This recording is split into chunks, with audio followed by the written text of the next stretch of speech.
Hey, this is Carla from the Butcher Babies. This is George Cortland Fisher from Cannibal Corpse. Hey, this is Rex from Kill Devil Hill. It's Wednesday 13. This is Dad from Devil Driving. This is Motorist from War. You're listening to Rabid Noise on Rabid Radio. Turn it up. And we're back on Rabid Noise. That was Dead in the Water from Pop Evil's new album, Up. And here to talk about the new album and all things Pop Evil is frontman Leigh Kakaty. What's going on, man? I'm doing great, man. Thanks for having me on. Oh, man, it's an absolute pleasure. It's great you could join us because, you know, this new album, Up, is heavy, catchy as hell, and I really think you guys have outdone yourselves. How was the vibe within the band when you were writing this one compared to Onyx? Thanks so much. Yeah, no, it started in the studio for sure. You know, I mean, the support staff that the whole team had for each other, this record was just A+. I mean, everyone was put the egos aside and everyone was ready to work and really like do our part to make sure this was the best Pop Evil record we had ever done. You know, and it started by just being in Seattle. I think the first bit of rainfall we got, it felt like we were cleansed. It almost felt like we had a rebirth and everyone was focused. Everyone could see straight, see better what the mission was, mission at hand. And just amazing how it kind of all came together. And we knew that we wanted to do some more experimental things to just really help solidify our identity. And you know, I guess whenever you're making a record, you have an opportunity to either regurgitate past successes or take a chance to really expand and do some different things and challenge your fan base and your listeners. And we definitely had that in mind when we were making Up, and we wanted to do something a little different, challenge our fans to you know, get that best of both worlds, kind of show people and show our fan base kind of the influences that have helped us, you know, be where we're at. It was just awesome to get the opportunity to really hone in and experiment to get the best kind of guitar sound, the best tones, the best lyrics, and of course, eventually the best songs we felt we could pull forward. Oh, it's epic, man. It's such a great album. I've been honestly really been digging it, especially the track "Ghost of Muskegon." Is that how you pronounce that? Oh yeah. That's a great track, man. Muskegon, oh, thank you so much. You know, it's funny, and I'm sure a lot of people listening can relate. It's you know, for us, we're from a small town in western Michigan, and you know, always wanted to be in a rock band, and you know, have my rock band be playing arenas and all that stuff that kids dream about. And I was always told when I was younger that I needed to move to Detroit or move to Los Angeles or New York, and I just, you know, when you're a band in a small town, you don't got money for that kind of stuff. So yeah. It was always felt like it was such a long shot, and you know, I always wanted to get out of my hometown. I always just wanted to leave. And ironically, when we were doing this album, I took a couple of days and some off days, and I just got in my car and I drove from Seattle to San Francisco, about 12 hours, and I booked in the ride. I booked down on my phone. I booked a visit to Alcatraz, and I've always wanted to go, and I've always been denied because if you don't book it months in advance, you don't get in. They're just like really strict, and they don't care who you are. I remember the girl telling me, she's like, I don't care if you're Metallica, we've made Metallica wait. I'm like, oh, okay, well then Pop Evil's going to have to wait too then.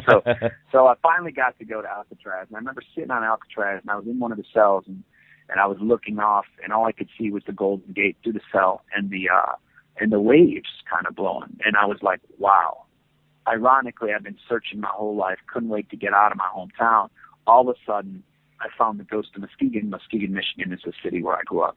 And I found the Ghost of Muskegon in a jail cell at Alcatraz, being like, wow, like, here these people so many years ago dreamed of that eventual dream, which was to be released, to be free, and to get on the other side of that bridge, so to speak, you know, to get off the bay.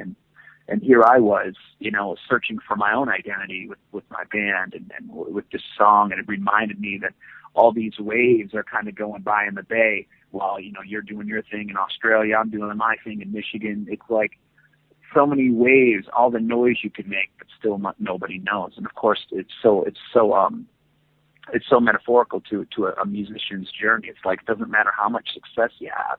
I mean, 3 number ones on the last record, but still, there's people that don't know the band, you know, and so you always have to grind. It's like that lifelong dream about being a successful musician. You have to get out there and keep making more waves and be heard constantly. It never ends. So it's kind of weird how I went to Alcatraz and found my own ghost, the Ghost of Muskegon. So that's the story. That's crazy, man. This really seems to be getting bigger and bigger for you guys.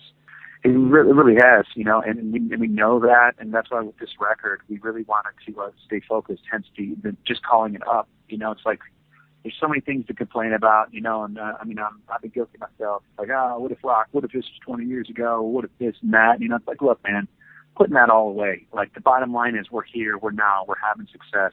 We get paid to do music for a living. It's like, what more did we really want anyways? So it's like so important for us to like shift totally just our mentality and our way of thinking. It's like, look, man, we're going to be more positive about the things that are going on, both on and off the stage. We have to be more appreciative of each other. It's a blessing to be able to play with each other, be able to do this every day.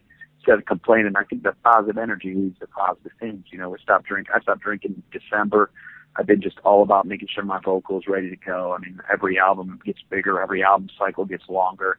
And if you're not healthy, man, you don't know how long you get to do this. So, I think that understanding that early, and we've had the blessing to be able to play with such legends, Judas Priest, Motley Crue, Kiss, I mean, you name it, we played with them. So, when you notice all those pros that you love and idolize aren't drinking and staying focused, it's like, wow, maybe we should take a note from their book and start doing that now before it's too late, Oh, totally, man. It's a good plan, especially, they've been in the industry for so many years. So, a lot of bands go out on the road and they think, yeah, let's party it up, and they just burn themselves out way too quick, It's true, man. I mean, we've had plenty of our time to party, and we just feel like those days, like if we really want to be a band that can make a difference, we're going to have to get focused and work harder than the next band, and that's what we're trying to do now. It's very militant, it's very sports related. I mean, we have a lot of songs that relate to sports, and we're really taking that to heart this time around, and we're training and we're doing all the stuff behind the scenes to hopefully, give ourselves a better chance to stand the test of time and hopefully make this record our biggest one yet. I think it will be, man. I think it's just going to be up and up for you. Well, that's the uptime. It's definitely up and up for you guys. I appreciate it. Well, thank you so much. No worries, man. Well, we're going to go to the track In Disarray from Up now, and we'll be back very soon on Rabid Noise. Hey guys, just want to take a minute to give a shout out to our podcast supporters, RW Promotion, who are the best in the business when it comes to printing posters, flyers, banners, badges, business cards, you name it. They've got what it takes to help you get everything you need to help spread the word about your band or business. And with a blistering turnaround, they'll make sure you get your product ASAP. So get in touch with Richard and the team at www.rwpromotion.com.au or shoot them an email at info@rwpromotion.com.au. Also want to give a shout out to the guys at Blacklight Art and Design, who in my opinion are the Gold Coast best screen printers. So, we've gotten many band shirts and even our own Rabid Noise shirts done through these guys, and they've also got one of the fastest turnarounds I've ever seen. So all quality prints at competitive prices. So whether it's band merchandise, sporting teams, promotional garments or workwear, they've got you covered. So hit them up at www.blacklightad.com.au or email them at info@blacklightad.com.au. So big thanks to those guys for helping us to bring you this podcast each and every week, and for, of course, supporting the metal scene. So now it's back to Rabid Noise. And we're back on Rabid Noise with Leigh from Pop Evil. Now, you guys have been doing this for many, many years now, and you probably learned all the do's and don'ts in the industry, which is what we touched up upon before. But what's the hardest lesson that you've had to learn being out on the road? I've learned a lot, but getting back to what I said, I think the hardest lesson for me was being able to put the bottle down. I love a good Jaeger bomb. I love some vodka, cranberry, but it's just like the way it was squeezing and squishing my vocals, man. I couldn't sing, and not being able to. Nothing's worse than being on stage and knowing what your voice can do, but your body won't let you do it. So, that was one valuable, hard lesson I had to learn. But another lesson you had to learn is how to manage your family away from home. How do you manage your family and friends that have given up everything for you guys to be here, to finally say, wow, you guys are second because my fans are number one because I'm on tour. But then, to make that comparison when you finally do get home, to make sure that your family becomes number one again. So kind of juggling that balancing act that is your normal life and your personal, professional life is definitely, I think, the biggest lesson that you continually strive to learn to get better at. Awesome, man. Well, as we mentioned before as well, you played with Judas Priest, Motley Crue, and you also played the massive Download Festival. Holy shit. That would have been awesome, man. Yeah, it was, man. Finally, and this is a true blessing of the band. We finally, we fought for so many years just to try to get to Europe. It's hard enough. Or actually, we fought early just to try to get to Canada at the time, and we finally got in there. And we're really pestering our managers and able to get to Europe, and finally got to crack into Europe the last album cycle. And it's just been obviously playing main stage on Download. It's been going so well for us, feeling like getting a late start. Of course, our big dream was always to get your way to Australia, New Zealand, maybe even Japan after we get to see you guys and head off to Japan. But it's been such a grind. So, now that I'm talking to you and this stuff's slowly becoming a reality for us, it's just overwhelming, man. We're so excited to think about all the fans on your continent or your side that could be Pop Evil fans, and we're so excited to get your way. I mean, we're hoping to be there sooner than later. It's just the fact my managers are talking about, Australia, New Zealand, and Japan, and just heading your way in general is just such a huge win for the band, and it's something that I know all our guys are extremely excited about. And for all our buddies that are in bands that have played, of course, your way, they all speak just so positive about how the fans are just so receptive and so excited to rock. It's definitely exciting, and we're counting the days, man, till we finally make that a reality. I think it's definitely going to happen, man. There's a lot of people down here that are keen to see you play, and especially with this new album, I think it's going to really break you into a much bigger market. And you've also got Big John down here behind you guys as well, who's like the best guy in the industry.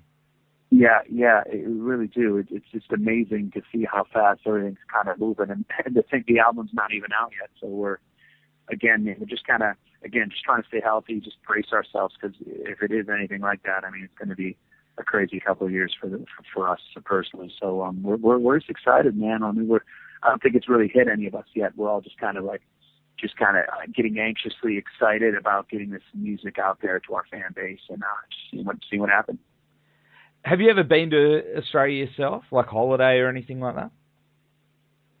Never have. I mean, I think when you grow up in the U.S. too, at least for me in Michigan, the dream, you always get those cities, you always want to go to Paris, because, the U.S. always romanticizes that city. And of course, Sydney, Australia, you always see the theater and of course, all the Animal Planet shows, all the wildlife we got there. Everyone in the U.S. I know is fascinated about that stuff, and it's just, it's definitely something that we've always wanted to do. But no, man, it's just, I know with money and being a broke band member that we always were, and I always was. It just always seemed like that. The only way I could see Australia is from the TV set. So the chance now that we might be able to go and to actually play our music is it's definitely something that we don't want to take for granted. We want to get there and bring our A game and prove to everybody that what we're known for back here is what we do on stage live. So we can't wait to bring it on stage one day. Oh man, we can't wait either, dude. It's very exciting times for you and all your fans down here. So we're going to go to the track "Deal with the Devil" now. Thanks for hanging with us tonight, man, and I wish you all the best with the my new. Pleasure. And get your ass down here as soon as you can. Thank you so much. Can't wait to meet you and all the listeners, man, when we get your way, man. We'll count the days.